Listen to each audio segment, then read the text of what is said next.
के जंगल में टुनटुनी नाम की एक चिड़िया अपनी 7 बेटियों के साथ रहती थी। टुनटुनी चिड़िया का पति कालू कौवा मजदूरी का काम किया करता था, लेकिन एक रोज उस पर कुछ शिकारी पक्षी हमला कर देते हैं, जिस वजह से उसकी मौत हो जाती है।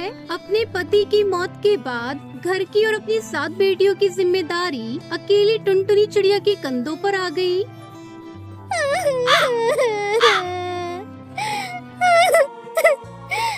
हे ऊपर वाले, ये अन्याय क्यों किया तूने मेरे साथ? अब ये जिम्मेदारी मैं अकेले कैसे पूरी करूंगी? टुनटुनी चिड़िया उसी कोयले भट्टी में काम मांगने गई, जहां उसका पति मजदूरी किया करता था। आगे बढ़ने से पहले एक माँ के बिना घर चलाना कितना मुश्किल होता है, जो दिन रात अपने परिवार और बच्चों के लिए काम करती है। तो आज उस प्यारी सी माँ के लिए एक लाइक और एक सब्सक्राइब जरूर कर देना, और साथ ही अपनी प्यारी सी माँ के लिए कमेंट में ये इमोजी जरूर सेंड कर देना। मैं ये कर लूंगी मालिक। अपने पति की मौत के बाद अपनी 7 बच्चियों की जिम्मेदारी मुझे ही निभानी है, और वैसे भी मजबूरी पक्षियों से भारी काम करवा ही लेती है। अच्छा ठीक है, फिर कल से काम पर आ जाना, लेकिन हाँ, पगार हमेशा काम होने के बाद ही मिलेगी। ठीक है मालिक। काम बड़ी ही मेहनत का था। सारा दिन कटी हुई लकड़ी ढोने से टुनटुनी का शरीर कमजोर हो गया था। कालू कौवे की मौत के बाद टुनटुनी चिड़िया की सबसे बड़ी बेटी पिंकी और सुनहरी की पढ़ाई छूट गई थी। बेटा, मैं चाहती हूँ कि तुम दोनों अपनी पढ़ाई जारी रखो। वैसे भी तुम्हारी बहनें अभी छोटी हैं, तब तक तुम दोनों मन लगाकर पढ़ाई करो। माँ, पढ़ना तो हम भी चाहते हैं, लेकिन हमारे खाने का गुजारा तो बड़ी मुश्किल से चल पाता है। फिर स्कूल की फीस कैसे भरेंगे? टुनटुनी चिड़िया हर रोज काम पर जाती थी।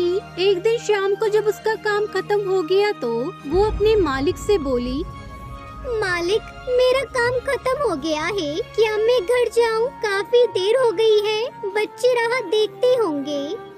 टुनटुनी, तुझे तो हमेशा ही घर जल्दी जाने की पड़ी रहती है। मुझे अपने यहाँ काम करने वाले लोग चाहिए। जब सारे पक्षी जाएंगे तभी तुम भी जाना। जी मालिक। मालिक हमेशा उसका अपमान करता था और समय पर पैसे भी नहीं देता था। मालिक, काम खत्म हो गया है, अब आज के पैसे दे दीजिए। पैसे खत्म हो गए हैं, घर में भोजन भी नहीं है।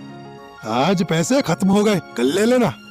एक दिन टुनटुनी चिड़िया की तबीयत बिल्कुल ठीक नहीं थी और उस दिन उसकी काम पर जाने की हिम्मत नहीं थी, लेकिन ये सोचकर कि अगर काम पर नहीं गई तो आज भी मजदूरी नहीं मिलेगी, और फिर चूल्हा कैसे जलेगा। ऐसा सोचकर टुनटुनी चिड़िया उठी और अपने काम पर निकल गई। लेकिन उस दिन तबीयत खराब होने के कारण और तेज धूप में काम करने से उसे चक्कर आ जाते हैं और सारी लकड़ियाँ उसके ऊपर गिर जाती हैं। उसके पैर से काफी खून बहने लगता है। उसकी चीख सुनकर वहाँ बाकी सब मजदूर पक्षी आ जाते हैं। अरे इसके तो चोट लग गई है भैया, अरे इसके पैर से तो काफी खून आ रहा है। मेरी सारी लकड़ियाँ बर्बाद कर दी तूने। मैंने तुझे कहा था ना, ये तेरे बस की बात नहीं है। मुझे माफ कर दो मालिक, आज तबीयत खराब है, इसलिए चक्कर आ गया था और सारी लकड़ियाँ मुझ पर गिर गई। मुझे माफ कर दीजिए मालिक। चल अब निकल तू यहाँ से। मालिक, कुछ पैसे दे दीजिए, अपना इलाज करवा लूंगी और बच्चों को खाना खिला दूंगी। अगर पैसे चाहिए तो तुझे आज रात भी यहाँ काम करना पड़ेगा। नहीं करेगी तो चली जा यहाँ से।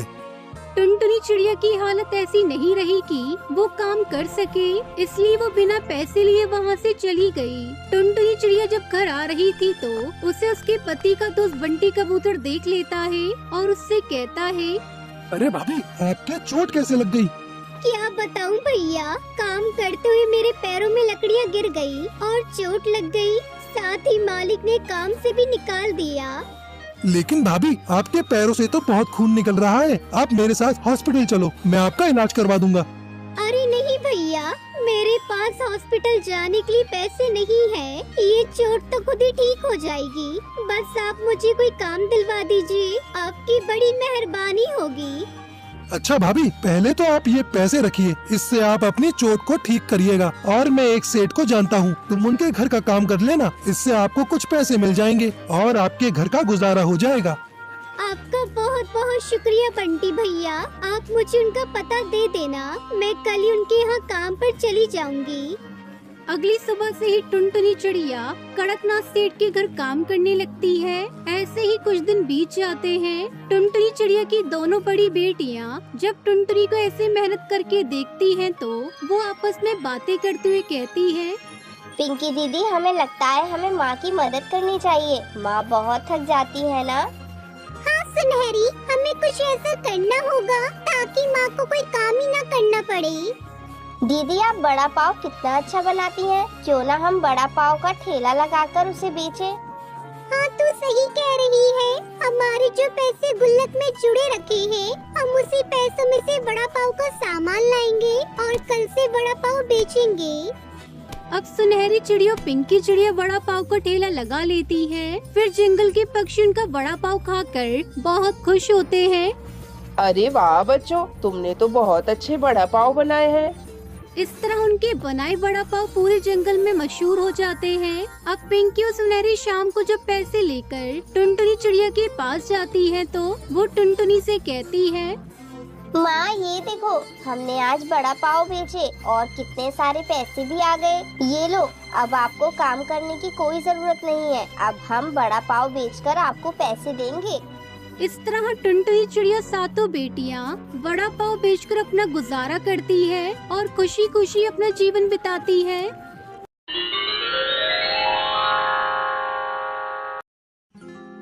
टुनटुनी और पिंकी चिड़िया दोनों सगी बहनें थी। टुनटुनी मेहनती थी लेकिन पिंकी लालची थी। दोनों एक दिन पेड़ की डाल पर बैठी थी।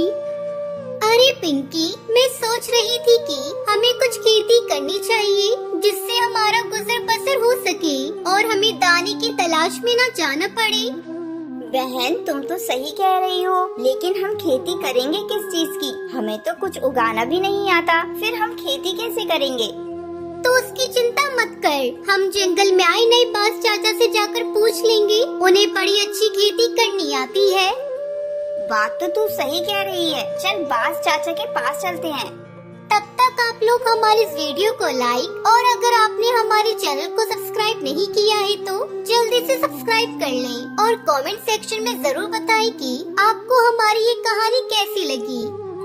दोनों उड़कर बुल्ला बास के पास पहुंच जाती है। बुल्ला बास अपना काम कर रहा था। बास चाचा, अरे ओ बास चाचा, तुम क्या कर रहे हो? अरे कुछ नहीं, बस खेतों का ही काम कर रहा था। ऐसी दवाई बना रहा था जिससे फसलों में कीड़े ना लगे और मेरी फसल बहुत अच्छी हो जाए। लेकिन ये तो अच्छी बात है, फसलों में कीड़ा लगेगा तभी तो हमें कीड़े खाने को मिलेंगे। तुम तो बच्ची हो, बच्ची ही रहोगी। तुमको बस खाने की पड़ी होती है। अरे कीड़े तो हम एक दिन में खाकर खत्म कर देंगे, लेकिन हमें जिंदा रहने के लिए तो खेती करनी पड़ेगी ना, ताकि हम बरसात के मौसम में आराम से बैठकर खा सके। चाचा, तुम्हारी बात बिल्कुल सही है। हम इसी काम से तुम्हारे पास आए थे। अच्छा, आज कौन सा काम था ऐसा कि तुम दोनों छोटी चिड़ियों को चाचा की याद आ गई? हम भी खेती करना चाहते हैं, लेकिन समझ नहीं आ रहा है कि हम किसकी खेती करें। अरे तुम दोनों को खेती करने की क्या जरूरत है? तुम दोनों मेरे यहाँ से ही दाना पानी लेकर चली जाना। चाचा, हम भी मेहनत करना सीखना चाहते हैं। हाँ तो एक काम करो, मेरे पास मटर के बीज रखे हैं, तुम दोनों मटर की खेती कर लो। बुल्ला बास उनको खेती के बारे में सब बता देता है। दोनों अपने घर के पास आ जाती है। ये जमीन बहुत अच्छी है हमारी खेती करने के लिए। हमें इस जगह पर ही खेती करनी चाहिए। पिंकी लालची किस्म की थी। वो कुछ सोचकर कहती है, नहीं नहीं, ये तो हमारे घोंसले से बहुत दूर हो जाएगा। तुम ऐसा करो, मेरे घोंसले के पास खेत बना लो, मैं वहाँ से उस पर निगरानी भी करती रहूँगी। अरे वाह, ये तो बहुत अच्छा रहेगा। दोनों चिड़िया मेहनत से खेत बनाती है, उसमें मटर उगाती है और एक रात जोर से बारिश होती है जिससे खेत में मटर की फसल बहुत अच्छी आती है। पिंकी बहन, हमारी फसल तो बहुत अच्छी हो गई है। देखो कितने सारे मटर खेत में लगे हैं। अब हमें दाना चुगने इधर उधर नहीं जाना पड़ेगा। मटर के पकते ही हम मटर का बंटवारा कर लेंगे। तुम सही कह रही हो, मटर पकने पर हम मटर का बंटवारा कर लेंगे। दोनों चिड़िया रात में अपने अपने घोंसले में सोने जाती है। तब पिंकी सोचती है, अगर मटर का बंटवारा हुआ तो हमें बराबर बराबर मटर मिलेंगे। क्यों ना मैं ऐसा करूं कि टुनटुनी से छुपकर थोड़े से मटर पहले से ही अपने घोंसले में लाकर रख लूं। वो ये सोचकर खेत की तरफ जाती है और रात में मटर के कच्चे दाने उठाकर अपने घोंसले में रखने लगती है। रात भर वो यही करती रहती है। ऐसे उसके पास बहुत सारे मटर के दाने इकट्ठे हो जाते हैं। अगली सुबह, हे भगवान, ये हमारी खेत की फसल कौन बर्बाद कर गया है। ऐसा लग रहा है जैसे कोई मटर चुरा कर ले गया हो। बहन, होगा कोई कौवा चोर। चल तू इतनी उदास मत हो, जिसका नसीब का था वो ले गया। कुछ दिनों बाद दोनों चिड़िया खेत पर जाती है। अब मटर भी पक गए हैं, अब हमें बंटवारा कर लेना चाहिए। हाँ तो सही कह रही है। दोनों मटर के दानों को बांट लेते हैं और अपने अपने घोंसले में रख लेते हैं। टुनटुनी अपने घोंसले में आकर कहती है, कितनी मेहनत से हमने मटर उगाए थे, लेकिन न जाने किसने चोरी कर ली। खैर जो भी हो, मुझे जितनी मटर मिली है ये मेरे लिए बहुत है। मैंने टुनटुनी को पागल बना दिया और उससे ज्यादा मटर हासिल कर ली। अब मुझे पूरे साल कुछ करने की जरूरत नहीं रहेगी। वो सो जाती है, लेकिन कुछ दिन बाद उसके हरे मटर के दाने खराब हो गए थे, जिस वजह से सूखे मटर भी खराब होने लगे थे। और देखते ही देखते सारे मटर के दाने खराब हो गए। तब वो बैठकर रोने लगी। टुनटुनी उसके पास आई। अरे पिंकी बहन, क्या हुआ? तू रो क्यों रही है? बहन, मेरे सारे मटर के दाने खराब हो गए हैं। लेकिन मेरे मटर के दाने तो बिल्कुल सही हैं। तेरी मटर के दानों को क्या हुआ? मैंने लालच में आकर उस रात हरी मटर के हरे दाने चुरा कर रख लिए थे। ठीक से पक्के ना होने की वजह से वो मटर के दाने खराब होने लगे और उन्होंने बाद में सूखी मटर के दानों को भी खराब कर दिया। मेरा लालच मेरे किसी काम नहीं आया। मैं भूखी मर जाऊंगी। एक भी मटर का दाना नहीं बचा। तुझे अपनी गलती का एहसास तो हुआ, और हाँ, लालच करना बिल्कुल भी सही बात नहीं है। तो चिंता मत कर, मेरे मटर के दानों में से आधे मटर तू ले ले।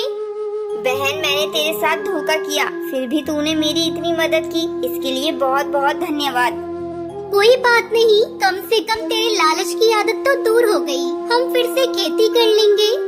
और दोनों चिड़िया हंसते हंसते गले लग जाती है।